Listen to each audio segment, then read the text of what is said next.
Welcome back to 31 Mad Days of Terror. As always, I'm your host, the titular Mad Silence. Right off the bat, I can tell you this is nowhere near my favorite Friday the 13th film. It's a fine enough entry, but it has some big problems, and I mean big. The cast seems like it's going to provide an absurdly large body count, with the giant number of counselors introduced. Something I would not have complained about, and then like 80% of them head to the bar, and 20%, if even, stay or return to be slaughtered. Hell, the bar is used as an excuse to write the comedy relief out, a character who's built up as one of the many victims. It's just such a bizarre move.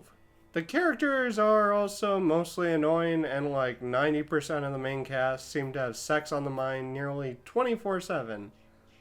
So this is a slasher that lives by its kills. And honestly, only a few were all that effective. That said, Jason's the highlight of the film. And it's pretty obvious why he went on to become a slasher icon, from his pretty fun original baghead design to his grotesque look underneath. The lore introduced here honestly isn't great. Jason apparently having been alive this whole time, on top of being an absurdly convoluted retcon, makes his mother's killing spree and death not only pointless, but also incredibly ironic. It's a good thing that he killed Alice at the beginning of the film then, and just kinda kept massacring people throughout this movie, just kinda because? Like mother, like son, I suppose.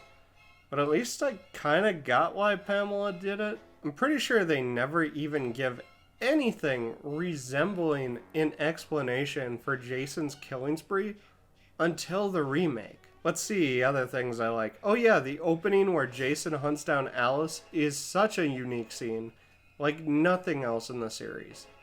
I honestly wish they'd done more like it in the franchise.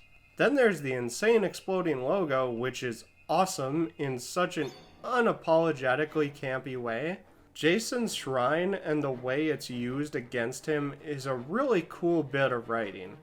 The ending jump scare was also another fun way to end one of these installments. While not my favorite installment, I recommend it for fans of the franchise and slashers in general. The next entry of the series may or may not be a gimmicky one that may also be responsible for introducing a very important piece of the series. So join me as we travel to the third dimension with Friday the 13th Part 3. But until then, you know the drill. If you enjoyed the review, like, comment, and subscribe if you haven't already. And if you didn't like this, or disagree with me on it, feel free to comment as well. But be respectful and try not to break TOS. With all that out of the way, this is Mad Silence, signing out. Mark, what happened? Did you have to be in a chair? Motorcycle accident. Paralyzed my legs. Is it permanent? Doctor thinks so. I don't. I don't intend to be in this thing the rest of my life. Just your legs, huh? Is everything else okay?